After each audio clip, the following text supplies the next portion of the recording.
Yes, the topic of my talk is relatively specific. It's vulnerability. And I don't know why the organizer has invited me to present that very dangerous topic in front of quantitative hydrogeologists, except if they wanted me to be shot by the audience. I don't know. They have already tried yesterday in front of a Corsica audience. They didn't succeed. Maybe this time. Okay, I will try to save my life to go to the process-based groundwater vulnerability aspect, of course. And I have to first to acknowledge my co-author Cristina Popescu and Serge Bouyer, who have worked on this topic in the frame of two projects financed by the Walloon region of Belgium, so the local authorities who is responsible for groundwater decisions making in groundwater aspect. So first we have to define what we mean with vulnerability. It's so a general term. The best definition that I found is more or less this one. So the degree to which a system is experiencing harm due to a perturbation or a stress. And of course, the problem is that it can be conceptualized in many different ways, depending on the topic, depending inside the topic, depending on the school, and depending on many subjective meaning. If you place that vulnerability in let's say, a framework which is starting from hazard to risk assessment, in fact, you have to combine the hazard, so the probability of occurrence of a contamination, for example, with the vulnerability to obtain what we could say it will be a map of the risk or an assessment of the risk. Of course, one of the constraints when you produce vulnerability maps is to be readable for decisions by non-hydrogeologists. That's the main constraint. And of course, you must be relatively simple in the way you are presenting the results. And of course, it has influenced the process. And for a long time, a lot of different popular methods were developed that are essentially based on multi-criterial analysis and index-based methods.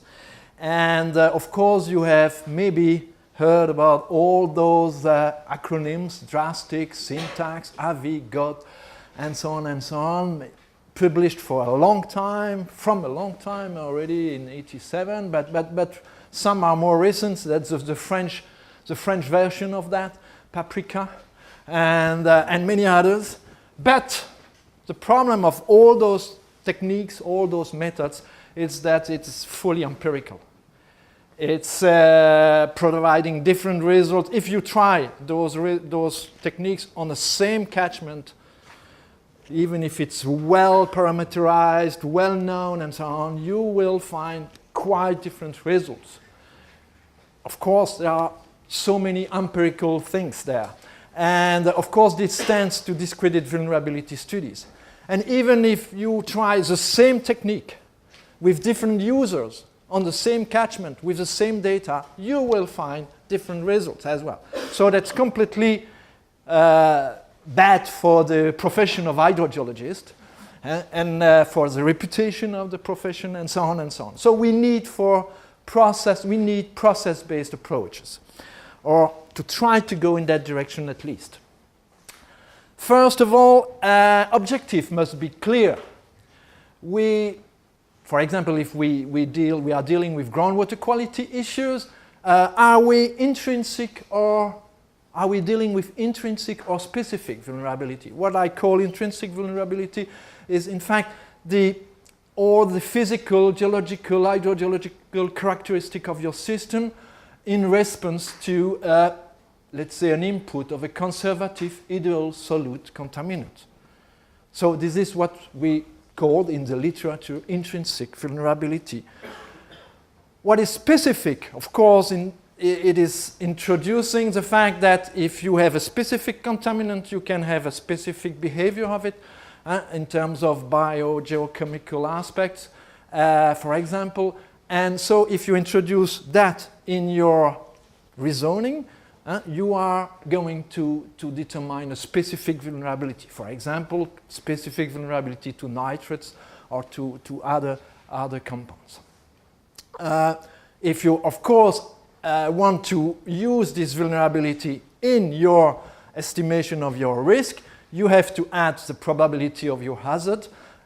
Be careful that this probability could be also contaminant specific, of course, and in order to obtain your risk.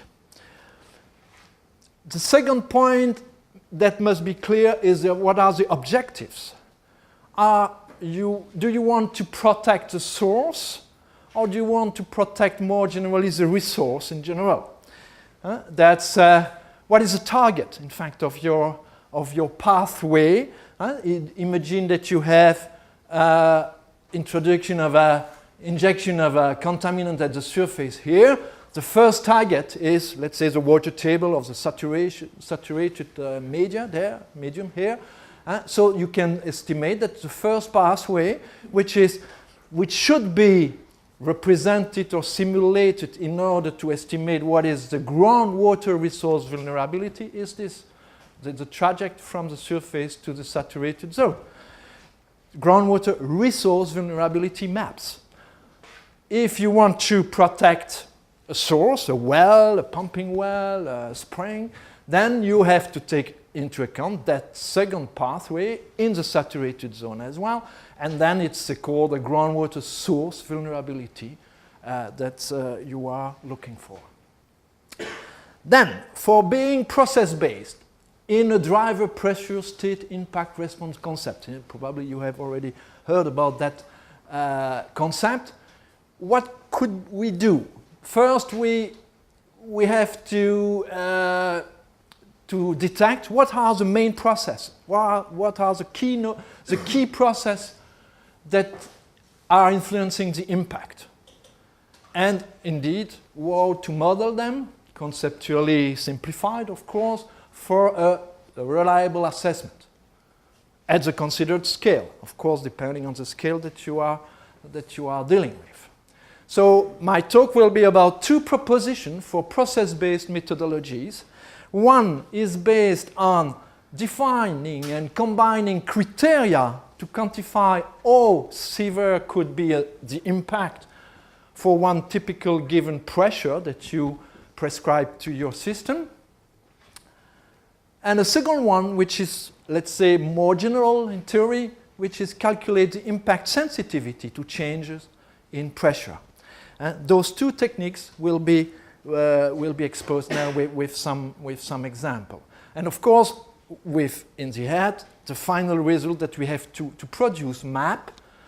We have to produce our results in maps that are still readable for the decision makers, and of course, considering the objectives and the targets, and of course the locally and conventionally accepted thresholds that you can have in terms of concentration if you are dealing with quality, or in terms of piezometric head, for example, if you are dealing with quantity aspect in your aquifer and so on. Okay, the first proposal is to go to choose what are the more important criteria that I have to take into account in my rezoning to build a vulnerability index.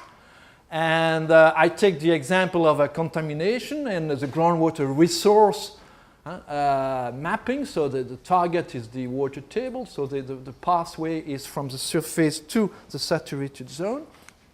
And we can imagine that some logical criteria could be when my arrival time, in fact, when should the pollution start at the target, or let's say the relative maximum that is reached by my contaminants, or as well, and can be added, a third one, which is how long will be the duration of the contamination. And when we developed those three criteria, we were asking to many stakeholders, many actors in the managing groundwater. And for example, for the water distribution companies, the third one was the more important. How long it will take before that the contamination would come below a given threshold. And so the duration of my contamination, more important than the arrival time. And we were surprised because a lot of colleagues are thinking that the only thing which is important is the arrival time. No, there are other criteria that can be logically taken as well. So it means that, yes, we asking those three questions, we obtain our three criteria. And of course, you can build a kind of cube here. And of course, a high vulnerability would be when you have a high duration, a long duration, sorry, a short travel time, and a high concentration. Okay. How could we conceptualize that? So, if we take some pixels and 1D vertical transport in each pixel, we can simulate vertically the transport and in answer to a kind of Dirac type solicitation, so the impulse of a contaminant. Considering only the physically hydrodispersive process, we will deal with intrinsic vulnerability. If we add some compound-specific process, like retardation and maybe decay, in some cases, we can go towards specific vulnerability. Okay? And we can, on the basis of the simulation, in the different sublayers in the unsaturated zone, from the surface to the saturated zone, to obtain three maps of the time of arrival of our, let's say, peak, normalized peak, normalized with regards to the injected mass, of course, and the duration of our contamination under a given threshold. Okay? Of course, we have to take into account also another thing, is the fact that if your contaminant is arriving here, it can travel, it can run off here, could be a runoff, and it can be effectively injected in the underground here. So you have preferential, let's say, infiltration zones, and of course then you have to manage that, to take that into account, that there are some, let's say, points more dangerous than others in terms of infiltration, and if your contaminant is partially infiltrated here, but maybe for the other part there, we have to take that into account with a kind of distinguishing runoff pathway, runoff plus groundwater pathway, and so on and so on. So I don't want to enter too much in details about that, but we have defined what we call the direct potential, let's say, dangerosity, to say that that's a direct infiltration, and a lateral component, which is in fact the summation of all the contribution of all the lateral pixel, giving some water and potential contaminant with this water. Okay, so we deal with the infiltration, we deal with this 1D vertical transport, and then we can make some, let's say, simulation.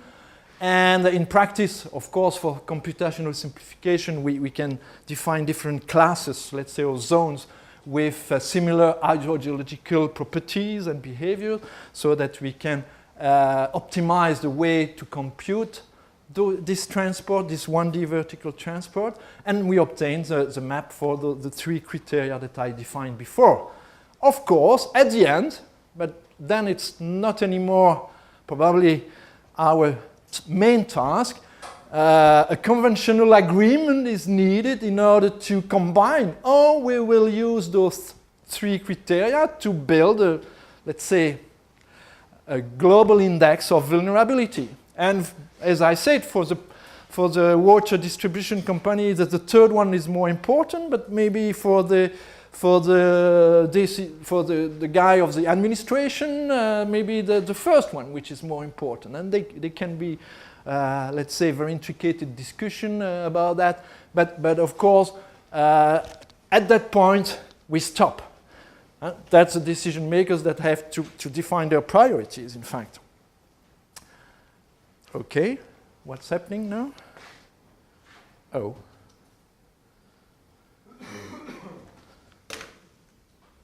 I have a problem, sorry about it. Oops.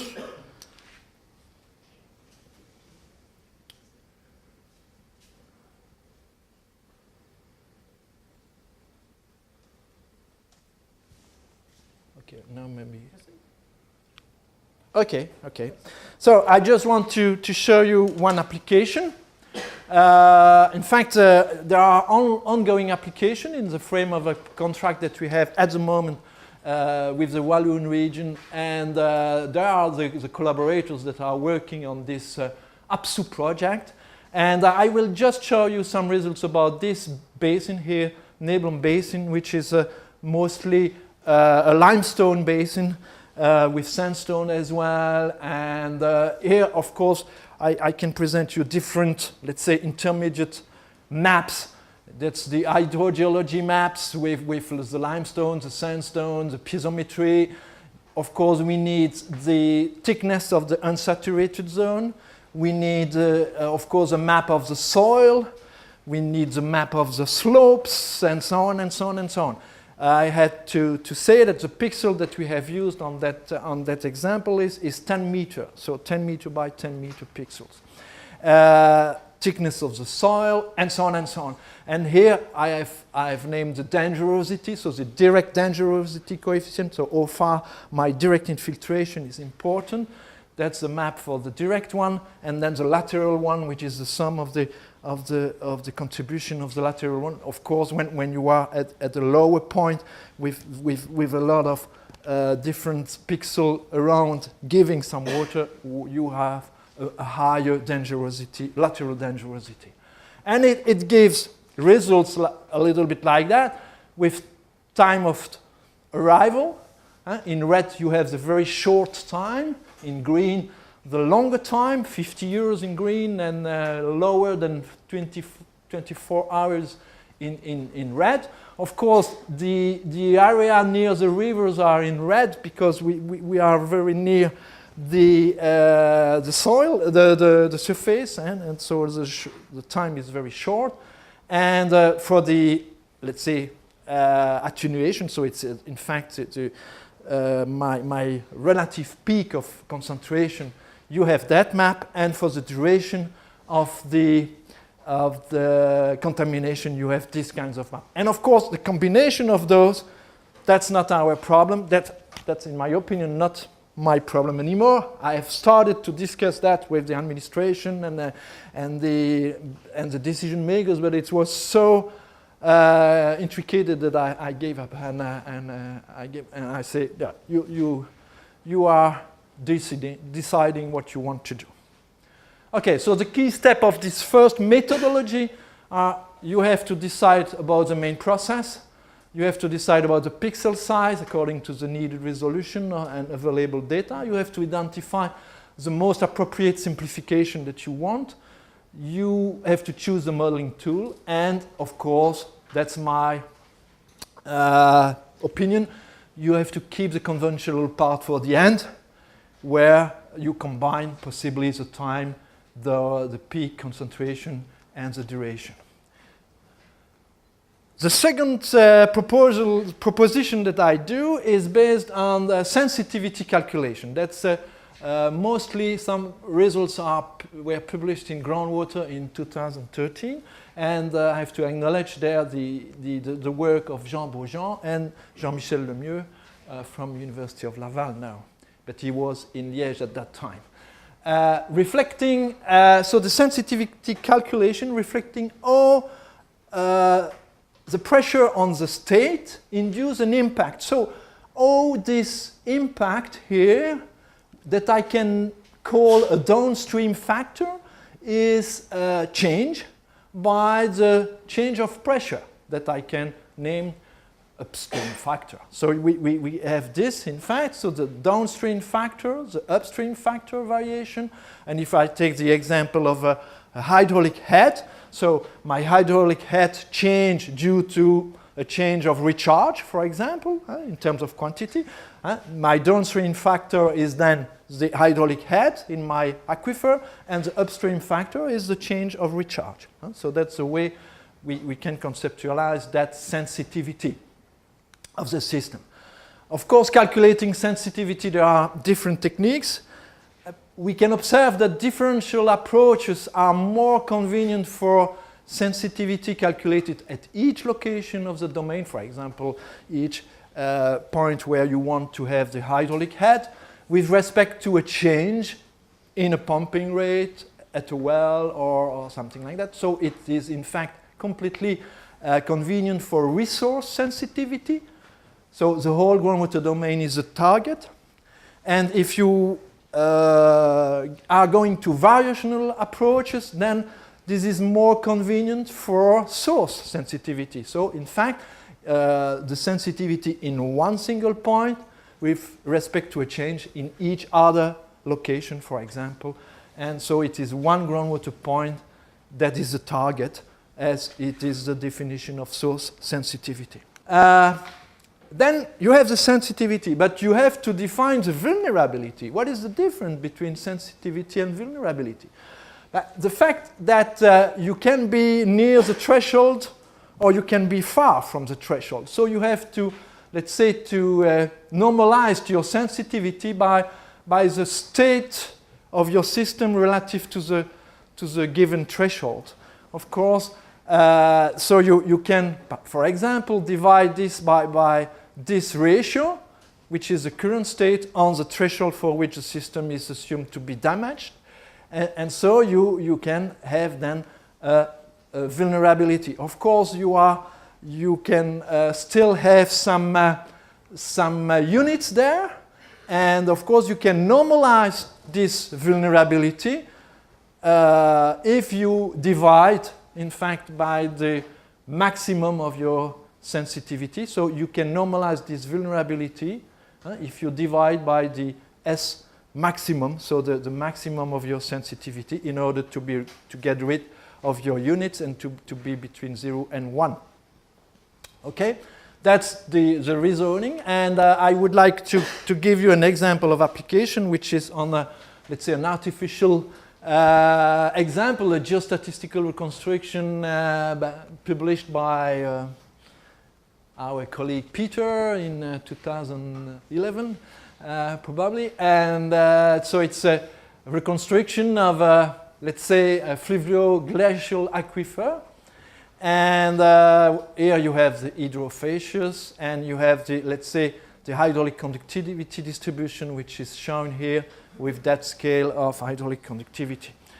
Okay, so let's simulate the steady state piezometric head for a shallow well and for a deep well, with which condition, let's say a uniform recharge of 300 millimeters per year and a very low pumping rate and prescribed head on a boundary. So we have prescribed head on that boundary, and for the rest it's impervious here, and all the other boundaries are impervious.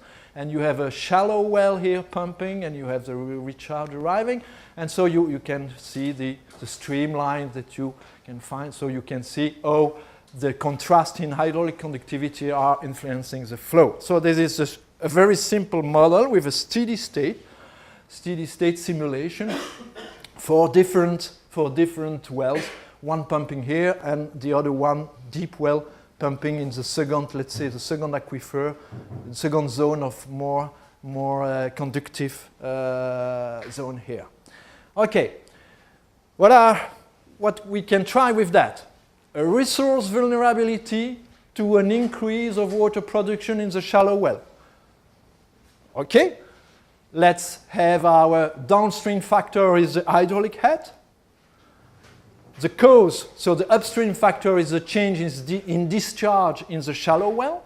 Okay, so applying that, and I have to give what is the threshold for me in terms of piezometric head. It's 45 meters, let's say. Okay, and so I can find, okay, I have here a map showing with the colors here the sensitivity, and 3.6, 10 minus 7. Sensitivity, that's the maximum here near the well. And if I divide by this ratio in order to have a vulnerability, I have a vulnerability between 0 and 1, which is with those colors. Okay. So it is in fact, I can go on with a resource vulnerability that's the same, but for the deep well. Okay, so the downstream factor is the hydraulic head, the upstream factor is the change in discharge at that deep well. Okay, then I have given a threshold for my deep aquifer, which is 61 meter. Okay, let's say, and then we see. Be careful with the color because the color bar is changing always. In fact, the sensitivity is lower than for the upper well. We have 1.1 10 minus 7 and we had 3.6. Okay, so in fact, but we see better. In fact, we see better what is happening in this deep aquifer with this pumping. So the sensitivity, then you obtain our vulnerability. And if we compare this vulnerability, if we compare this vulnerability to the maximum of our sensitivity, even in the upper aquifer, we can see that the vulnerability of the deeper aquifer is quite lower than the sensitivity of the upper aquifer. It's relatively logical, of course, because you have that low hydraulic conductivity layer between the upper and the lower aquifer. Okay, so that's really logical result. Another scenario could be what is the resource vulnerability to a decrease in groundwater recharge in general. Okay, the downstream factor is hydraulic head, the upstream factor is groundwater recharge. Okay, and of course what I would like to show are what are the portion of the aquifer where the hydraulic head is the most sensitive to that overall change in recharge. So we can see that of course this is more sensitive in the upper part than in the lower part. That's just logical. And the sensitivity you have here and the vulnerability which is obtained given the threshold value that I have mentioned before. Okay? And the last scenario is this one. What would be, for example, the source vulnerability? Then it is the source vulnerability to a decrease in recharge for a shallow observation well. So let's see. Okay, I have a decrease of my recharge. What would be the effect on my shallow well? Okay, so my downstream factor is the hydraulic head in the well. My upstream factor is what is the pressure, is the change of groundwater recharge. I have still my two thresholds, and you can see here that we have a map with the more important zone, the more sensitive zone, influencing what is happening in the shallow well is here around. And for the deep well, we have something else. Of course, we have something which is more located upstream here. The more sensitive zone is here, showing the area where a change in recharge is influencing more what is important, the piezometric head in my deep well. So with this method, which is quite general, we can address as well. Here I have shown on quantitative aspects, so in terms of piezometric head, but we can address as well problem of contamination with these kinds of methodology. Okay, so key lessons of this second methodology are the following. That's a method which is based on the physics of the process, in line with the end user demands, and for groundwater quantity as for quality treats, groundwater resource vulnerability maps or groundwater source vulnerability. We can do what we want with this kind of methodology. Of course, we have to make a careful selection of the sensitivity calculation methods, because that's depending on one of the problem or the other one, and it can be very time consuming if you don't choose the good one. I don't enter too much in details, and I'm going to my conclusions. Many improvements are possible for risk assessments and vulnerability mapping, especially when you are based on process-based technique. The key steps are to identify the key processes, the appropriate modeling tools, and then to choose what are the criteria for building an index, or to proceed to sensitivity calculation. That's two propositions that I made during that talk. My advice would be, but some can be not agreeing with that, to keep the conventional part for the end of the process, because mostly it is the role of decision makers to choose their priorities. And of course, there are plenty of future challenges linked to what I've presented here. For example, one of them, and not the least one, is to introduce uncertainties in those kinds of reasoning. How the uncertainty of our data can impact our results. And one of the most challenging things is to let it understand by decision makers if you are going to the, let's say, uncertainties and the way to treat those uncertainties in your calculations. And my final word is that definitively vulnerability assessment is not a low-level job as taught by many hydrogeologists. And on the contrary, I think that there are a lot of challenges embedded in all those kinds of methodologies.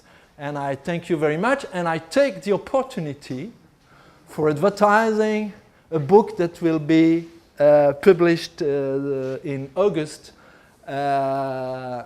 So in a little bit more than 1 month, about hydrogeology, groundwater science and engineering. Yeah.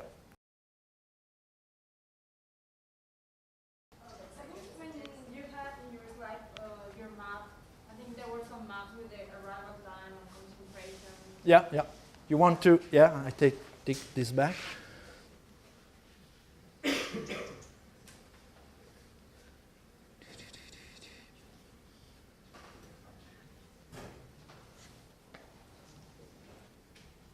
Yeah. I think you mentioned something like it was complicated for decision makers to understand the idea. But in fact, that's what we are producing. And for example, for the Walloon region authorities, we decided to stop there. And it was in our contract as well. We produced that. And what they will do with that, I don't know. I don't want to know too much, because I am afraid about that. Sometimes I would like, of course, to influence their decision. But yeah. At the moment, there is a big tendency to give more weight to that. So the arrival time. But as I said, the water companies are not agreeing so much with that, because the duration of the contamination for them is maybe, for some aspects, as well important than the arrival time, the minimum. And you can imagine that the level of contamination can be also something which is the maximum level of your contamination can be also something really, really important for some of them. So I don't know what they want to do with that at the end, but I prefer to produce those three, and then they put that in their report for Europe, and then they are playing with different weighting if they want. That's their freedom. That's their responsibility.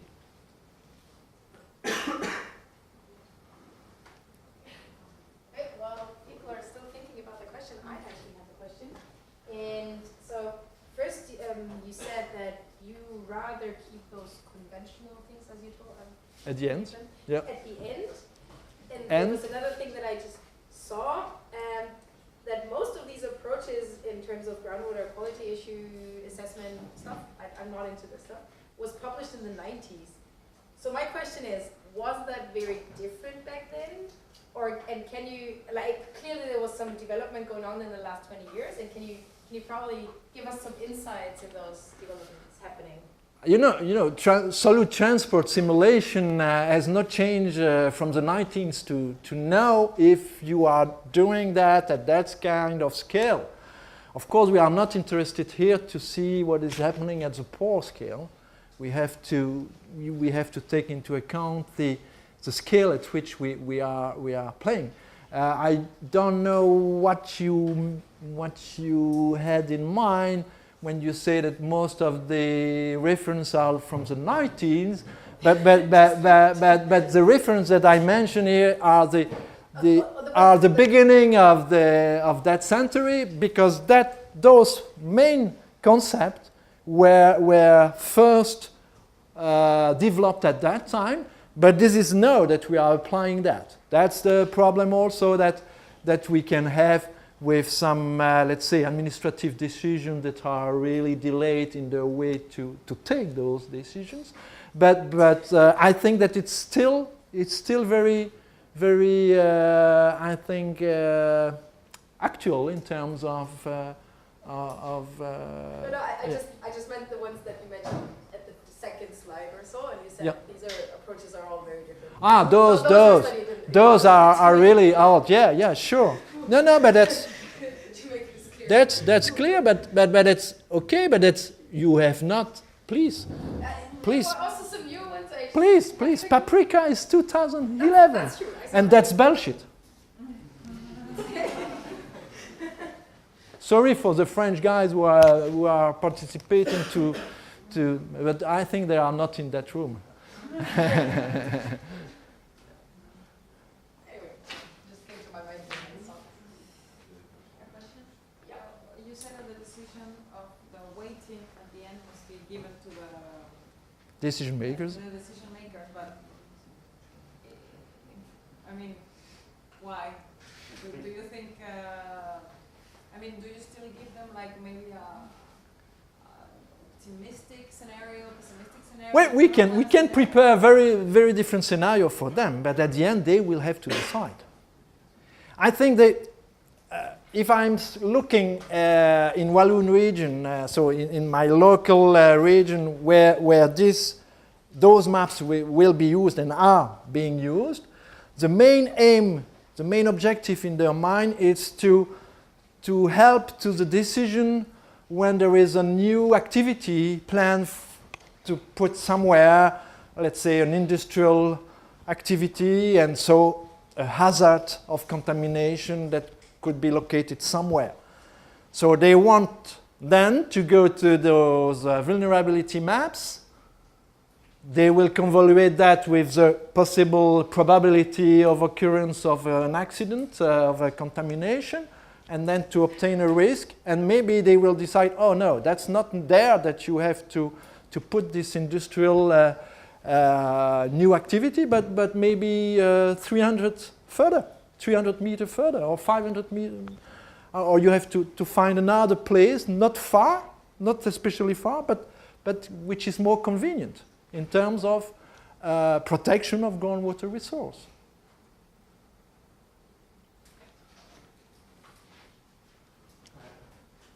She is deciding. I don't know. I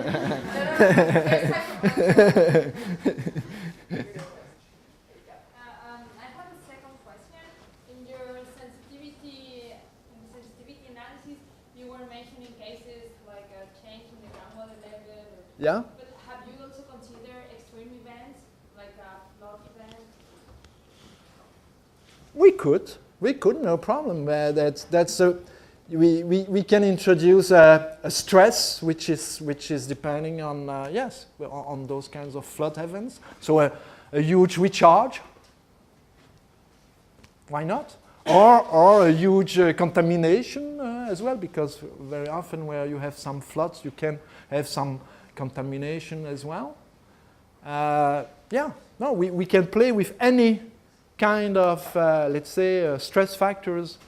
And change sensitivity will be calculated.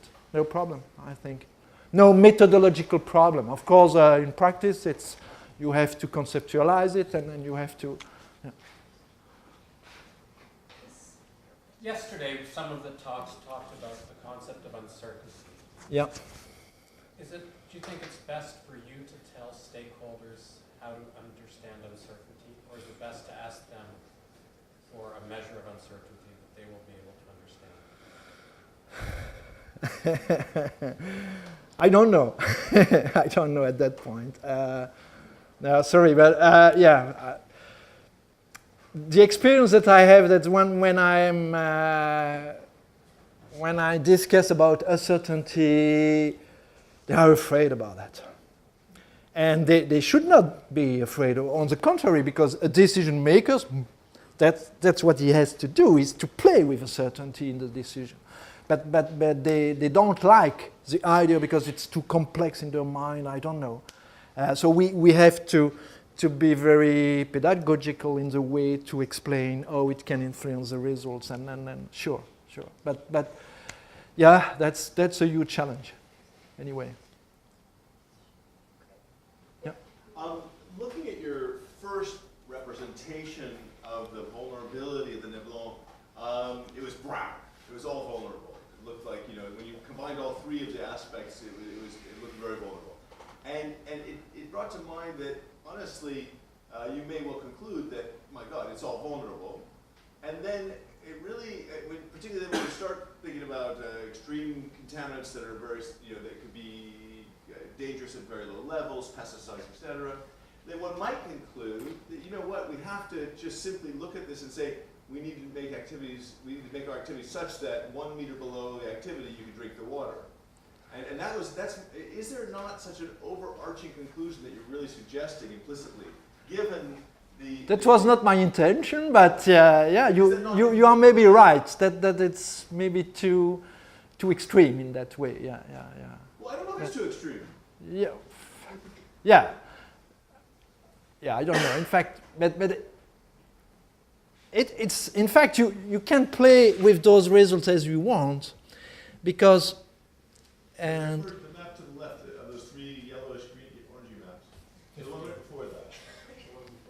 So the first one here. No, one before this. Unless I misinterpreted it. Before. That, the left, dangerosity. Yes, but that's only the aspect of infiltration. Huh? Well, I'm just saying, it's like one. Is it all dangerous? Yes, there are no so much contrast here on that aspect in terms of direct dangerosity. But here you can see that there are some more contrast in the lateral dangerosity. So it means that you have some zones that are collecting the water of others as well. Yeah, but, so if you add those two, then you have the total dangerosity, and then you use that for the further computation of your transport. So this being one does not imply that all these sites are vulnerable at all. That's always that's between 0 and 1. I didn't catch. Because it's one almost everywhere. Yes, the color bar is not well chosen. I would say that probably it's not everywhere, but yeah, you have some trend here. And everywhere you have some trends. Yeah. No. Sorry, but of course we should choose another color bar to show more the contrast. But of course it is relatively high in general. It's a plateau with some valleys, and okay, yeah. All right. Well, then we have the last question. How do you identify the things or the indirect? The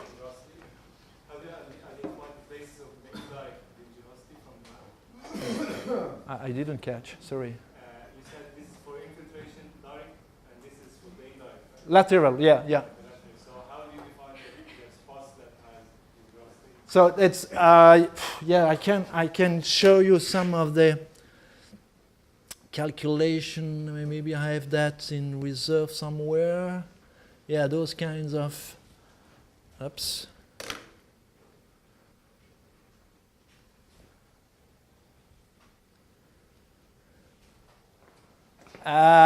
Yes, you add, of course, the contribution of all the lateral cells that are adding some water to your preferential, for example, your preferential filtration point. So I don't want to enter too much in details, but you see here in the table the kind of calculation, and with the L, which is lateral, and the D, which is direct dangerosity. But yeah. But you can develop what you want.